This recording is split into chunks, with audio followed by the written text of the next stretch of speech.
Hello dear student, आज हम बात करते हैं क्रेब्स साइकिल के बारे में। क्रेब्स साइकिल, ये पूरा डायग्राम है क्रेब्स साइकिल का। तो क्रेब्स साइकिल कहाँ चलता है, कहाँ ये किस रिएक्शंस में ये चल रहा है, तो इसको पूरा समझने के लिए हम पहले चलते हैं। यहाँ पर देखो, रेस्पिरेशन होता है प्लांट में और एनिमल में। तो रेस्पिरेशन एक कैटालिसिस रिएक्शन है, यानी इसके अंदर किसी पदार्थ को तोड़ा जाता है। तो रेस्पिरेशन जब हम पढ़ते हैं तो स्टेप बाय स्टेप पढ़ते हैं। तो रेस्पिरेशन के अंदर सबसे पहले हम ग्लाइकोलाइसिस पढ़ते हैं। ग्लाइकोलाइसिस एक ऐसी रिएक्शन है जो सेल के साइटोप्लाज्म में चलती है, ठीक है। और ग्लाइकोलाइसिस में क्या होता है, एक ग्लूकोज का मॉलिक्यूल है वो 2 पायरुविक एसिड के मॉलिक्यूल में टूटता है, ठीक है। ग्लूकोज का एक मॉलिक्यूल है, उसके अंदर 6 कार्बन होते हैं। तो जब ये पायरुविक एसिड बनाता है तो 3 कार्बन का एक पायरुविक एसिड बनता है। तो एक ग्लूकोज से 2 पायरुविक एसिड बनते हैं। अब फर्दर आगे इस पायरुविक एसिड का क्या होगा, ये डिपेंड करता है कि सेल के अंदर ऑक्सीजन उपस्थित है या नहीं है। अगर ऑक्सीजन उपस्थित नहीं है तो पायरुविक एसिड का फर्मेंटेशन किया जाता है। अगर ऑक्सीजन उपस्थित है तो पायरुविक एसिड को एंटर कर दिया जाता है माइटोकॉन्ड्रिया में। माइटोकॉन्ड्रिया है वो 2 झिल्ली का बना होता है। ये इसके बाहरी आउटर मेम्ब्रेन है और ये इसके अंदर इनर मेम्ब्रेन है। आउटर मेम्ब्रेन होती है वो परमेबल होती है, यानी सभी पदार्थ है इसके अंदर आ जा सकते हैं। जबकि इनर मेम्ब्रेन होती है वो सेलेक्टिव परमेबियल होती है, यानी इसके अंदर कुछ पदार्थ आते हैं और कुछ पदार्थ वो नहीं आते हैं। यहाँ इन दोनों मेम्ब्रेन के बीच के अंदर ये इनर मेम्ब्रेन स्पेस है जहाँ पर ये लिंक रिएक्शन चलती है। यहाँ क्या होता है, ग्लाइकोलाइसिस के दौरान बना हुआ पायरुविक एसिड है वो इंटर कर जाता है इनर मेम्ब्रेन स्पेस में। और इनर मेम्ब्रेन स्पेस के अंदर क्या होता है, ये पायरुवेट है वो एसिटाइल को एंजाइम ए में बदलता है और एसिटाइल को एंजाइम है वह इनर मेम्ब्रेन के अंदर आके और ऑक्जिलो एसिटिक एसिड से मिलकर सीट्रेट बनाता है और इस तरीके से क्रेब्स साइकिल है वो चलता है। क्रेब्स साइकिल है वो माइटोकॉन्ड्रिया की मैट्रिक्स में चलता है, ठीक है। तो आगे फर्दर इसको समझते हैं। क्रेब्स साइकिल है हैंस क्रेब ने खोजा था, तो इसलिए इसका नाम क्रेब्स साइकिल है।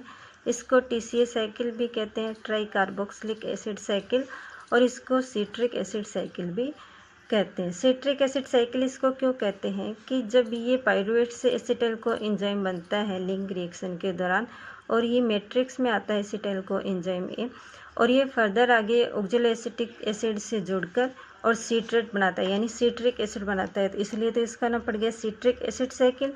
सिट्रिक एसिड साइकिल के अंदर जो ये सीट्रेट बना है, सिट्रिक एसिड बना है, इस सिट्रिक एसिड की अगर हम स्ट्रक्चर देखें तो इसके अंदर 3 कार्बोक्सिलिक ग्रुप है, इसलिए इसको ट्राई मानी 3 कार्बोक्सिलिक एसिड इसको है ये, और इस आधार पर ही इसका नाम पड़ा है ट्राई कार्बोक्सिलिक एसिड साइकिल। तो चलो हम पढ़ते हैं।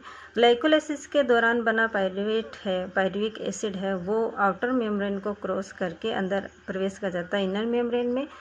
पायरुवेट है, एक मॉलिक्यूल हम पायरुवेट लेके चल रहे हैं। वैसे तो एक ग्लूकोज से 2 पायरुविक एसिड बनते हैं, अभी हम एक को लेकर चलेंगे और फिर आगे फर्दर मैं समझाऊंगी कि एक को लेकर चलेंगे तो कितने ATP का फॉर्मेशन होगा और 2 लेके चलेंगे तो कितने ATP का फॉर्मेशन होता है। यहाँ हम देखते हैं कि मान लिया एक पायरुविक एसिड है, पायरुवेट से क्या होता है, यहाँ पर एंजाइम काम में आता है पायरुवेट डिहाइड्रोजिनेज कॉम्प्लेक्स। ये कॉम्प्लेक्स की तरह काम करता है और ये पायरुवेट डिहाइड्रोजिनेज कॉम्प्लेक्स है, इसको 5 कोफैक्टर चाहिए होते हैं। एक TPP, thiamine, pyrophosphate, lipoamide, coenzyme A, FAD और NAD, ठीक है। ये आपको 5 कोफैक्टर याद होने चाहिए। अब आगे देखिए, पायरुवेट से जब एसिटाइल को एंजाइम बनता है तो एक CO2 का मॉलिक्यूल निकल जाता है, यानी डीकार्बोक्सिलेशन की प्रक्रिया यहाँ पर होती है। और एक CO2 का मॉलिक्यूल निकल जाने से 3 कार्बन का पायरुवेट है वो 2 कार्बन के एसिटाइल को एंजाइम में बदलता है। को enzyme A, acetyl co enzyme A, यानी यहाँ पर एक है वो को एंजाइम ए जोड़ता है, ठीक है। और NAD+ है उसका अपचयन हो जाता है और ये बदल जाता है NADH प्लस H+ में। ठीक है, अब बना हुआ जो एसिटाइल को एंजाइम है वो माइटोकॉन्ड्रिया की मैट्रिक्स में प्रवेश करेगा और प्रवेश करके ऑक्जेलो एसिटिक एसिड यानी 4 कार्बन का और उसके साथ जुड़कर यह 6 कार्बन का सिट्रिक एसिड यानी सिट्रेट बनाता है। एसिटाइल को एंजाइम ए जब ऑक्जेलो एसिटिक एसिड से जुड़ता है तो को एंजाइम ए यहाँ से निकल जाता है और H2O यहाँ पर जुड़ता है और यहाँ पर काम आता है सिट्रेट सिंथेज एंजाइम, ये काम आता है। ठीक है, एसिटाइल को एंजाइम ए का ऑक्सीडेशन यहाँ हो रहा है, सिट्रेट बन चुका है। अब सिट्रेट जब 6 कार्बन का यहाँ बन चुका है तो एक H2O का मोलिक्यूल जोड़ता है और एक्कोनिटेज एंजाइम काम में आता है और सिट्रेट है वो आइसोमराइज हो जाता है सिस एक्कोनिटिक एसिड के अंदर। सिस एक्कोनिटिक एसिड है वो कन्वर्ट हो जाता है आइसोसिट्रेट में और यहाँ पर भी एक्कोनिटेज एंजाइम काम में आता है और एक H2O का मोलिक्यूल निकल जाता है। आगे देखिए, आइसोसिट्रेट है वो आइसोसिट्रेट डिहाइड्रोजिनेज एंजाइम की उपस्थिति में कन्वर्ट होता है अल्फा कीटोग्लूट्रेट में। ठीक है, क्योंकि ये 6 कार्बन का है, ये भी 6 कार्बन का है, यहाँ पर कोई भी H2O का मोलिक्यूल नहीं निकलता है तो ये भी 6 कार्बन का और ये भी आइसोसिट्रेट है वो भी 6 कार्बन का है। तो यहाँ देखिए आइसोसिट्रेट है, अब यहाँ से एक CO2 का मोलिक्यूल निकल गया है तो ये 6 कार्बन का जो कंपाउंड है वो 5 कार्बन के कंपाउंड यानी अल्फा कीटोग्लूट्रेट में चेंज हो गया है और यहाँ पर NAD+ से अपचयन होकर NADH प्लस H+ बन जाता है। ये फर्स्ट ऑक्सीडेशन रिएक्शन होती है यहाँ पर। ठीक है, फर्दर आगे देखिए, अल्फा कीटोग्लूट्रेट है वो अल्फा कीटोग्लूट्रेट डिहाइड्रोजिनेज एंजाइम की उपस्थिति में एक CO2 का मोलिक्यूल निकलकर यहाँ बन जाता है सक्सिनाइल को एंजाइम ए यहाँ पर ऐड होगा। ठीक है, और यहाँ पर NAD+ कन्वर्ट हो जाता है NADH प्लस H+ में।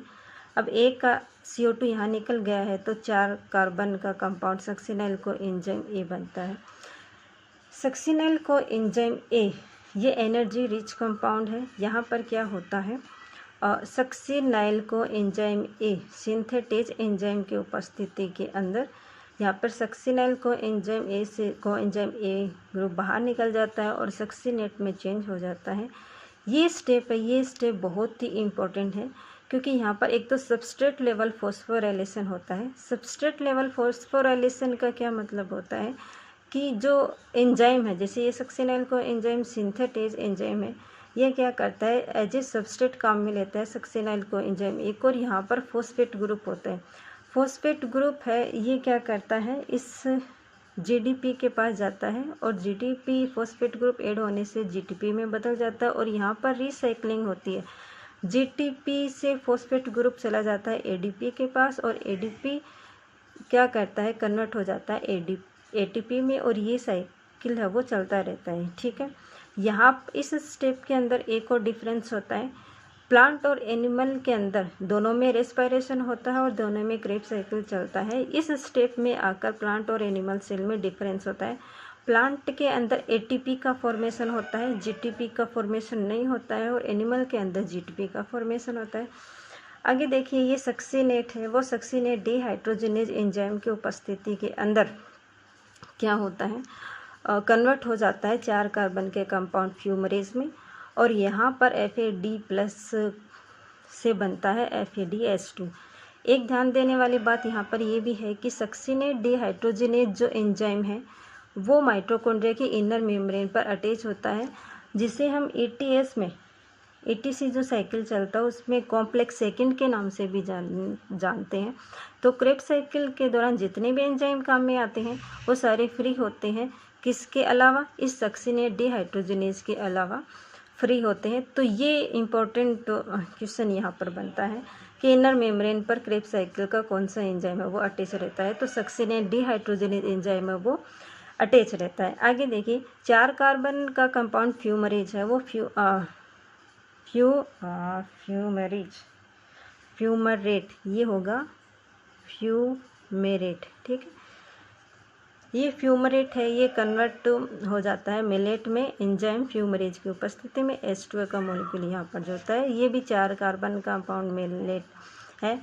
अब आगे ये फर्दर मेलेट है, ये मेलेट डिहाइड्रोजनेज एंजाइम की उपस्थिति में कन्वर्ट हो जाता है ऑक्जेलो एसिटिक एसिड में। ये भी 4 कार्बन कंपाउंड है और यहाँ पर NAD+ से NADH+H+ का फॉर्मेशन हो जाता है।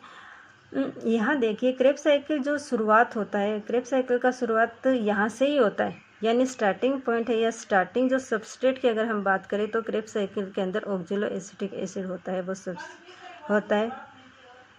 स्टार्टिंग पॉइंट ऑक्जेलो एसिटिक एसिड है और एंजाइम यहाँ पर काम आता है सीट्रेट सिंथेज, और ये एसिटाइल को एंजाइम से जुड़कर सीट्रेट बनाता है। तो ये आपका हो चुका है एक क्रेब्स साइकिल। तो हम यहाँ पर देखो किस किस का फॉर्मेशन हुआ है। तो यहाँ हम देखते हैं कि एक पायरुविक एसिड को लेके चलते हैं, एक पायरुविक एसिड को लेके चल रहे हैं। तो यहाँ देखिए यहाँ एक NAD एक यहाँ बनता है, एक NADH यहाँ बनता है और एक NADH यहाँ बनता है। तो 3 जगह NADH बनते हैं, ठीक है।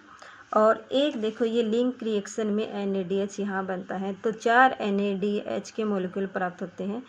और हमें पता है कि एक NADH के मॉलिक्यूल से 3 ATP के बराबर एनर्जी मिलती है। तो एक NADH है, उससे कितने ATP मिलेंगे? 3 ATP प्राप्त होंगे।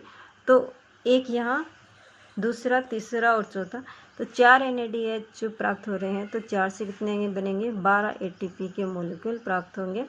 एक FADH2 है, तो एक FADH2 से 2 ATP के बराबर एनर्जी मिलती है। और एक GTP है, तो एक GTP है वो 1 ATP के बराबर एनर्जी देता है। तो टोटल देखो कितने ATP बन गए? 12, 2, 14, 14 और 1, 15 ATP एक पायरुविक एसिड को अगर हम लेके चलेंगे तो 15 ATP का फॉर्मेशन होगा। क्योंकि एक ग्लाइकोलाइसिस के अंदर एक ग्लूकोज के मॉलिक्यूल से 2 पायरुविक एसिड बनते हैं। तो एक पायरुविक एसिड लेके चलेंगे क्रेब्स साइकिल में तो 15 ATP का फॉर्मेशन हो रहा है। तो 2 पायरुविक एसिड से कितने ATP का फॉर्मेशन हो जाएगा? 15 × 2 करेंगे तो ये होगा 30 ATP, प्लस इसके अंदर 8 ATP है वो ग्लाइकोलाइसिस से प्राप्त होते हैं। तो टोटल 38 ATP का फॉर्मेशन होगा। ये 38 ATP यहाँ नहीं बनते हैं, ये कहाँ बनेंगे? ये जो NADH का फॉर्मेशन हो रहा है, FADH का फॉर्मेशन हो रहा है, यहाँ इनके अंदर क्या होता है? एनर्जी रिच इलेक्ट्रॉन होते हैं जो आगे ये अपनी जो इलेक्ट्रॉन है वो ETS में रिलीज करते हैं। और ETS में जब ये रिलीज़ करते हैं तो क्या होता है? वहाँ पर इन एनर्जी रिच इलेक्ट्रॉन की ऊर्जा को प्राप्त करके ATP का फॉर्मेशन किया जाता है। आगे देखो इसके अंदर ये भी पूछते हैं कि CO2 के मॉलिक्यूल हैं वो कितने निकलते हैं। CO2 के मॉलिक्यूल देखो, एक तो यहाँ और एक यहाँ और एक यहाँ, तो 3 CO2 के मॉलिक्यूल निकले हैं जब एक पायरुवेट को काम में लेंगे। 2 पायरुवेट को काम में लेंगे तो टोटल अपने कितने हो जाएंगे? 6 CO2 के मॉलिक्यूल हो जाएंगे। यहाँ देखिए ये रिएक्शन है रेस्पिरेशन की रिएक्शन के अंदर देखो C6H2 और O6 यानी ग्लूकोज, 6 ऑक्सीजन के मॉलिक्यूल चाहिए और 6 CO2 के मॉलिक्यूल प्राप्त होते हैं और 6 H2O के मॉलिक्यूल प्राप्त होते हैं और एनर्जी प्राप्त होती है। तो 6 CO2 के मॉलिक्यूल प्राप्त हो गए ना, कहाँ कहाँ? एक तो CO2 यहाँ, एक यहाँ और एक यहाँ। ये 3 है किसके ऊपर? एक पायरुविक एसिड को लेके चलेंगे तब, 2 पायरुविक एसिड को लेके चलेंगे तो 6 CO2 के मॉलिक्यूल प्राप्त हो जाएंगे। ठीक है।